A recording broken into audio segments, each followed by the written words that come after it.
Sir வணக்கம் sir. வணக்கம் marshal. தமிழக வெற்றி கழக அரசின் முதல் பட்ஜெட் இன்றைக்கு தாக்கல் செய்யப்பட்டிருக்கிறது. எப்படி பார்க்குறீங்க? ஒரு திரு மு.க. ஸ்டாலின் அவர்கள் வந்து 1 ட்ரில்லியன் எக்கானமியை 2030 அச்சீவ் பண்ணணும்னு சொன்னார். திரு ஜோசப் வந்து முதல்வர் ஜோசப் வந்து என்ன சொன்னார் அப்படின்னா 1.5 ட்ரில்லியன் எக்கானமியை அச்சீவ் பண்ண போகிறேன் அப்படின்னு சொல்லி சொன்னார். நான் ரொம்ப ஆர்வமாக 1.5 ட்ரில்லியன் எக்கானமி அச்சீவ் பண்ணதுக்கு என்ன ஃபவுண்டேஷன் என்ன பண்ணியிருக்காரு, எக்கனாமிக் ஃபவுண்டேஷன் என்ன பண்ணியிருக்காரு இந்த பட்ஜெட்டில் அப்படின்னு பார்ப்பதற்கு ரொம்ப ஆவலாக இருந்தேன்.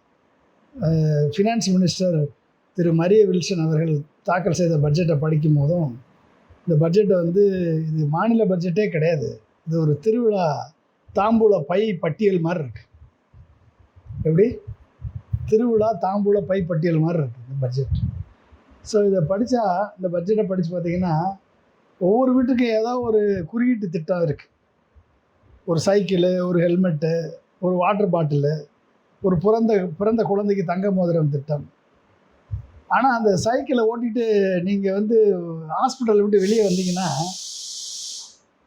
வீட்டு வாசலில் ரோடே காணும். ஏன்னா கேபிட்டல் எக்ஸ்பெண்டிச்சருக்கு உள்கட்டமைப்புக்கு நிதியே ஒதுக்கலை.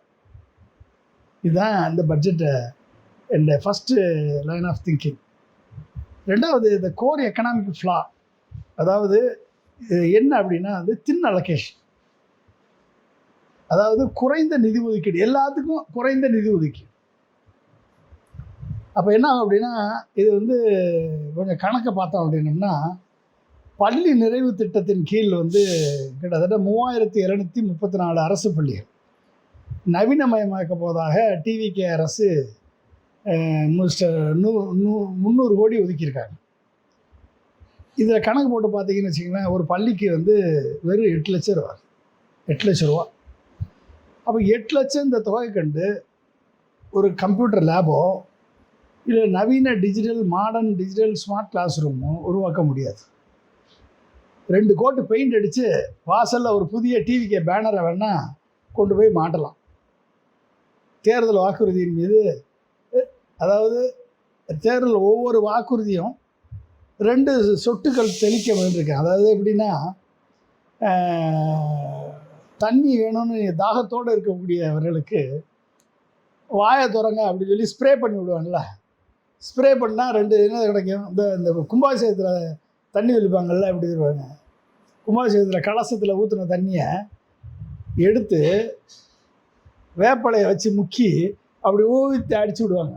அடிச்சு விட்டால் என்ன கிடைக்கும், எல்லாருக்கும் ஒரு 2 செதறல் கிடைக்கும். அது மாதிரி தான் அந்த பட்ஜெட்டு திரு மரிய வில்சன் போட்ட பட்ஜெட் இருக்குது. யாருடைய தாகம் தீரவில்லை, அரசு கருவூலமும் காலியாகிவிட்டது. இதுதான் வந்து என்னுடைய அடுத்து கடன் சுமை அண்டு பெருகல் காரணி நிஜம். என்ன, த டெப்ட் அண்ட் மல்டிப்ளையர் ரியாலிட்டி அப்படின்னு ஒன்று இருக்குது. ஒரு பட்ஜெட்டில் டெப்ட்டும் மல்டிப்ளையர் ரியாலிட்டின்னு ஒன்று இருக்குது. அதாவது சாலைகள், துறைமுகங்கள் அல்லது தொழிற்பூங்காக்களில் நீங்கள் செய்கிற கவர்மெண்ட் செய்கிற ₹1 முதலீடு மாநில வளர்ச்சிக்கு ₹3 திரும்ப கிடைக்கும். அது இதில் கேபிட்டல் எக்ஸ்பெண்டிச்சர், ரோடு, போர்ட்டு, இந்த மாதிரி இன்ஃப்ராஸ்ட்ரக்சர் டெவலப்மெண்ட்டில் ₹1 முதலீடு போட்டிங்கன்னா ₹3 திரும்ப கிடைக்கும். இது வந்து ஒரு ஃபஸ்ட் இயர் எக்கனாமிக்ஸ் படிக்கிற மாணவனுக்கு தெரியும் இல்லையா? ஆனால் மூலதன செலவை தியாகம் பண்ணிவிட்டு, கேபிட்டல் எக்ஸ்பெண்டிச்சரை தியாகம் பண்ணிவிட்டு, சிறு சிறு இலவசங்களில் சிதறடிக்கும் பொழுது, இலவசம் கொடுக்கறது தப்புன்னு நான் சொல்லலை, ஆனால் எல்லாத்துலேயும் கொஞ்சம் கொஞ்சம், எல்லாத்துலேயும் கொஞ்சம் கொஞ்சம், எல்லாத்துலேயும் கொஞ்சம் கொஞ்சம், அதாவது வேப்பிலை அடித்த மாதிரி, கும்பாபிஷேக தண்ணியை வேப்பிலை அடித்தா எப்படி போய் கிடைக்கும் மக்களுக்கு, அது மாதிரி. அப்போ அதனுடைய மல்டிப்ளையர் எஃபெக்ட் என்ன ஆகுது அப்படின்னா, ₹1 கீழே போயிடும். ₹1 செலவழிச்சிங்கன்னா இப்படி நம்ம வந்து மல்டிப்ளையர் எஃபெக்ட்டு ₹1 கீழே போயிடும். அதனுடைய எஃபெக்ட் இம்பேக்ட் வராது, எக்கனாமிக் இம்பேக்ட் வராது. ₹1 வந்து மூலதன செலவழித்தா ₹3 மாறும். ஆனால் ₹1 வந்து சின்ன சின்ன அதாவது யானை பசிக்கு சோளப்பரின்னு சொல்லுவாங்கள்ல, அது மாதிரி யானை பசிக்கு சோளப்பரி போட்டிருக்காரு மிஸ்டர் ஜோசப். ஓகே, இதுதான் நடந்திருக்கு. ஸோ மாநிலத்தில் மொத்த கடன் வந்து இன்றைக்கி 13,18,000 கோடி தாண்டிடுச்சு. ஆண்டு வட்டி மட்டுமே 67,000 கோடி போகுது, தாண்டி போகுது. இது வந்து நம்ம எஃப்ஆர்பிஎம் ஆக்டுக்குள்ளே தான் இருந்தால் கூட நம்ம சம்பாதிக்கிற ஒவ்வொரு பைசாவிலையும் 23 பைசா நேரடியாக வட்டிக்கு தான் போகுது. கடனில் மூழ்கி இருக்கும் ஒவ்வொரு குடும்பத்திற்கும் புது கடன் வாங்கி பக்கத்து வீட்டுக்காரருக்கு தங்க மோதிரம் கொடுக்க மாட்டாங்க. யாரும் கொடுப்பாங்களா?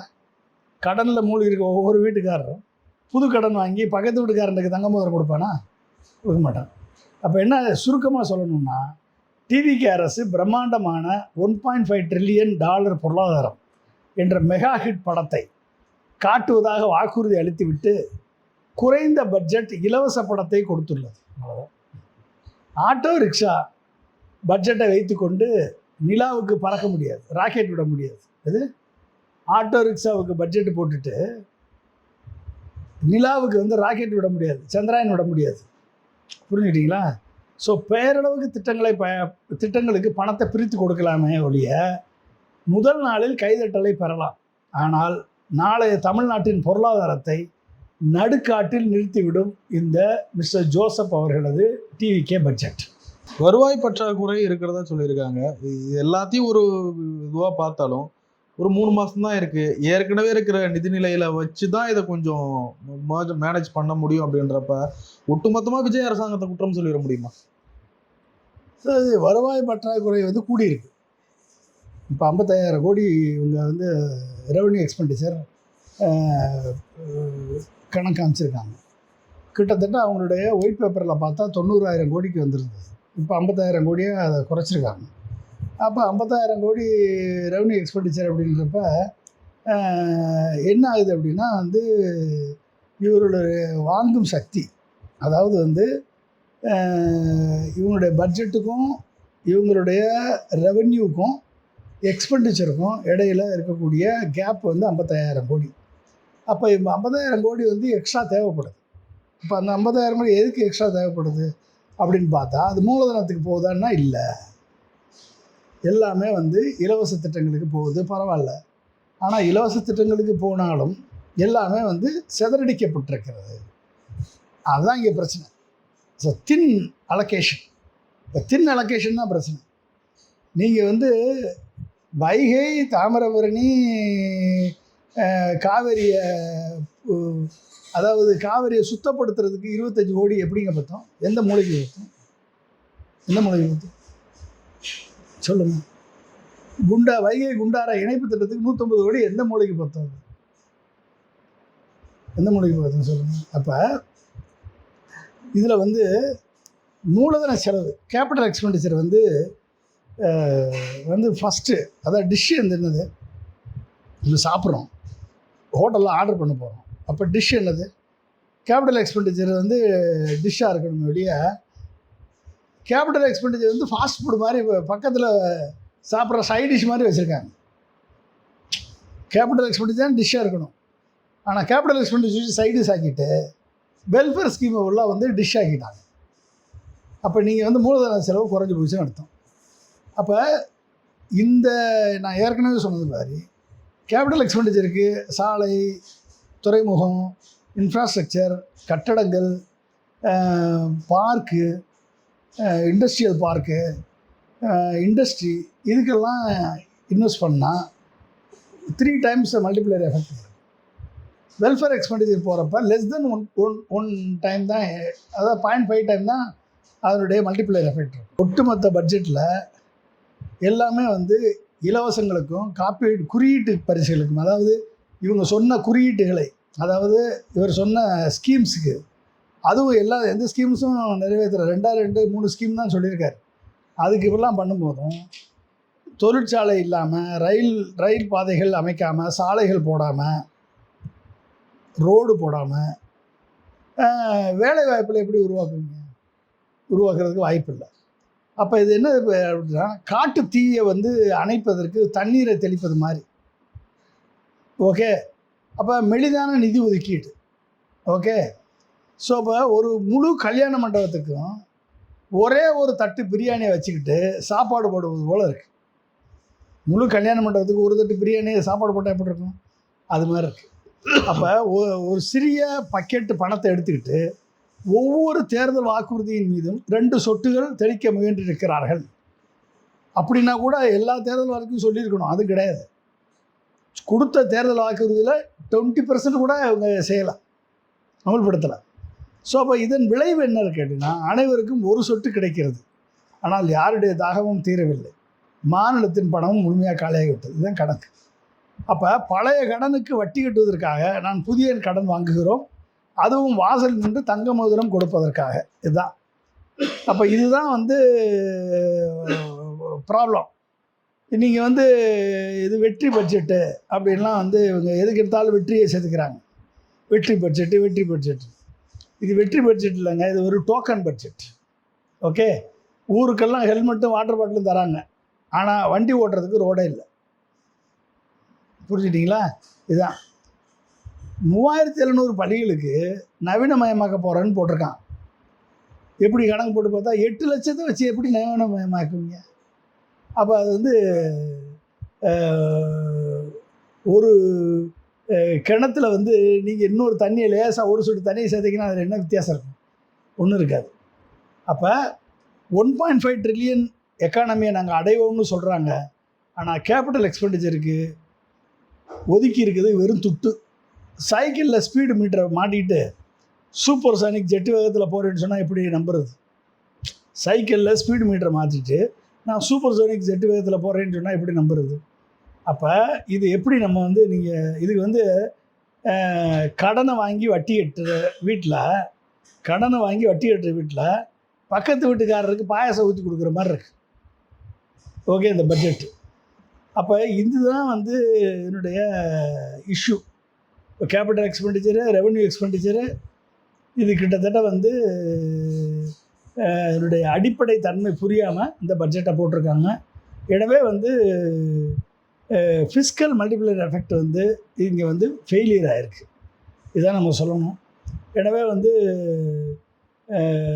சப்கிரிட்டிக்கல் ஃபண்டிங் த்ரெஷோல்டு, அதாவது ஒவ்வொரு பட்ஜெட்டுக்கும் ஒவ்வொரு திட்டங்களுக்கும் அலாட் பண்ண நிதி ஒதுக்கீடு மிக மிக குறைவு. இதனால் வரக்கூடிய எஃபெக்ட் மக்களுக்கு போய் சேராது. மக்களுக்கு போய் சேராது. அப்போ இந்த சப்கிரிட்டிக்கல் ஃபண்டிங் எஃபெக்ட்டுக்கு நான் ஏற்கனவே சொன்னேன், ஒரு ஸ்கூலுக்கு 7 லட்ச ரூபான்னா எந்த வச்சு பண்ண முடியும் அப்படின்ட்டு. அதே மாதிரி administrative friction and high administrative friction overhead ஆயிரும். சின்ன சின்ன பட்ஜெட்டை வச்சுக்கிட்டு அதை செயல்படுத்துறதுக்கு ஏற்படக்கூடிய அட்மினிஸ்ட்ரேட்டிவ் காஸ்ட் அதை விட அதிகமாக இருக்கும். அப்போ என்னாகும் அப்படின்னா, நீங்கள் ஸ்ப்ரெட்டாக தின்ன பட்ஜெட்டை ஸ்ப்ரெட் பண்ணுறீங்க, அதனுடைய செலவழிக்கிற காஸ்ட் அதிகமாக போயிடும். ஸோ இதை இதுதான் இந்த பட்ஜெட்டில் இருக்கக்கூடிய பிரச்சனையாக நான் பார்க்குறேன்.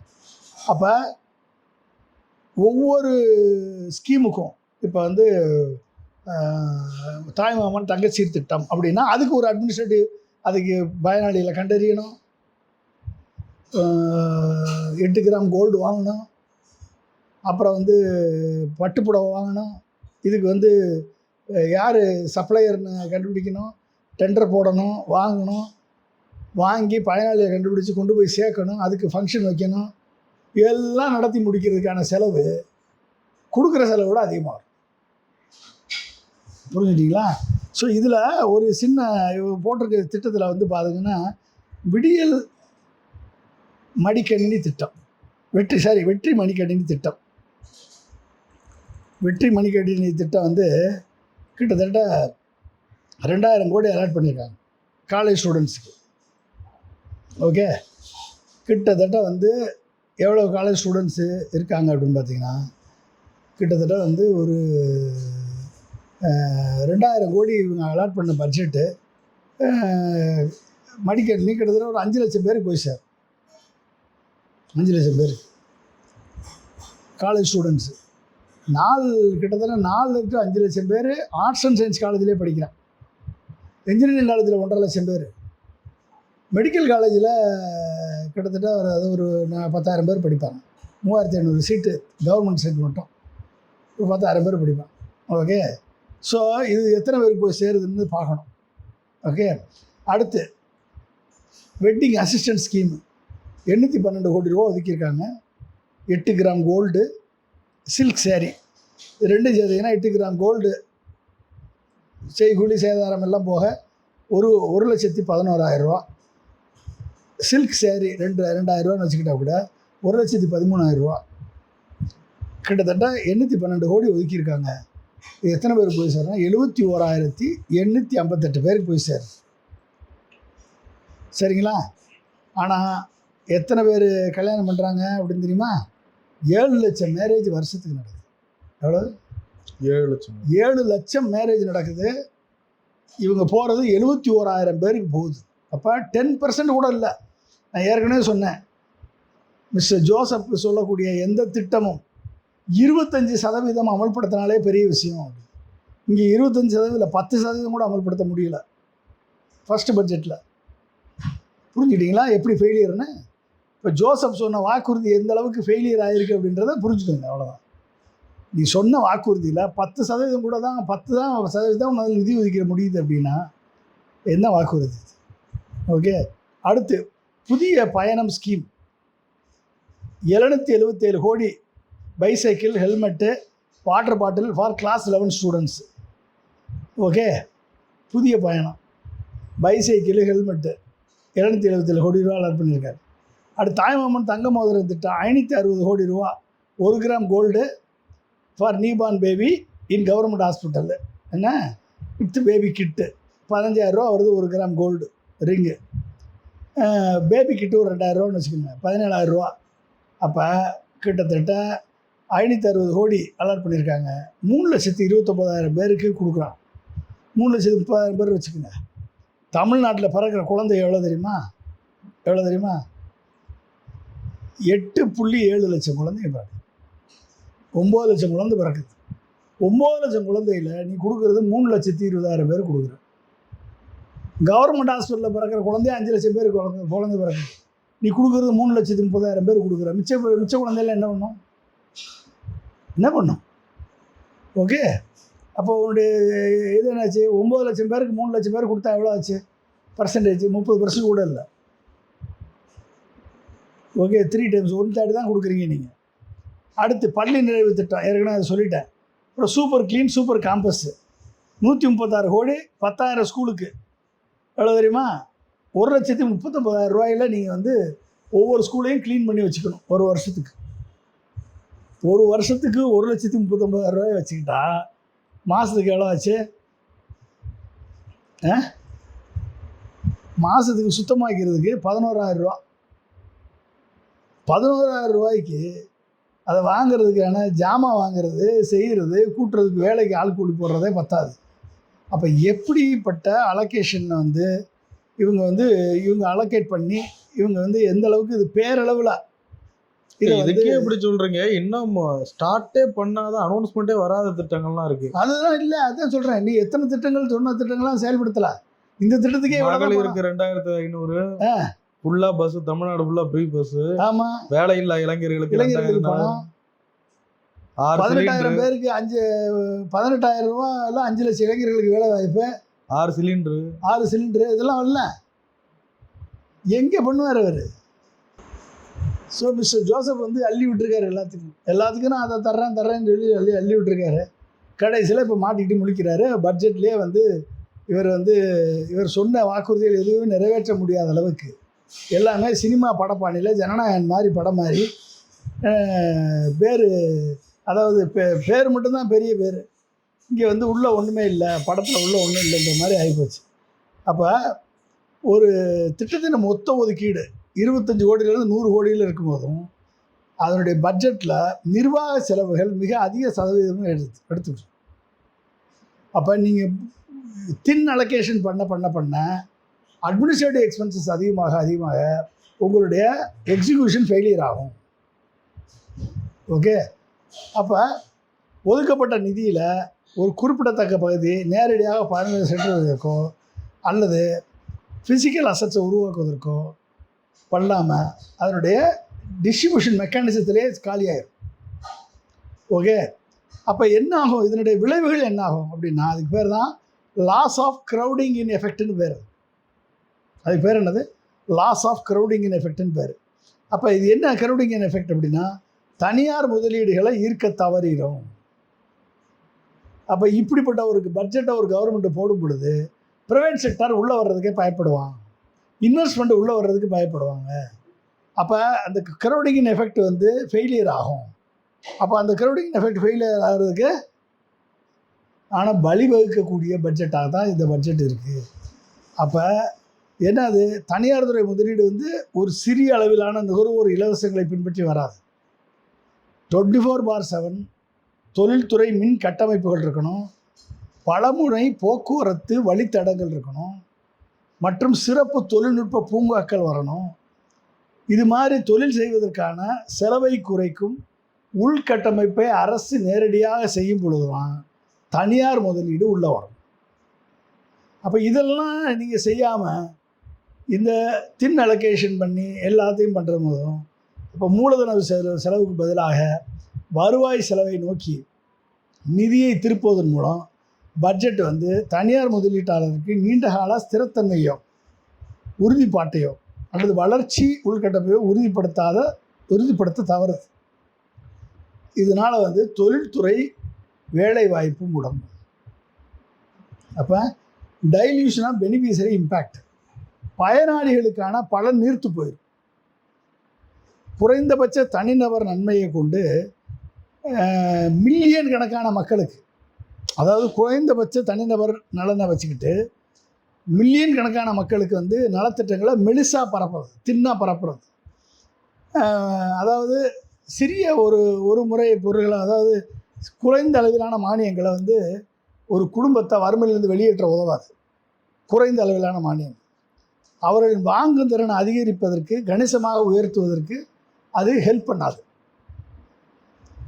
குறைந்த மானியம் என்ன பண்ணாது, வாங்கும் திறனை ஊக்குவிக்காது, கடன்லேருந்து வெளியே வர்றதுக்கான வாய்ப்பு இருக்காது, வறுமையிலேருந்து வெளியேற முடியாது. ஸோ இத்தனை பிரச்சனைகள் வந்து அங்கே வரும். அப்போ நேரடி கணிசமான வருமான ஆதரவு அல்லது அசட் கிரியேஷன் இருந்தால் தான் கம்ப்ளீட்டாக நீண்ட கால நிதி பாதுகாப்பு, ஃபினான்ஷியல் இண்டிபெண்டன்ஸ்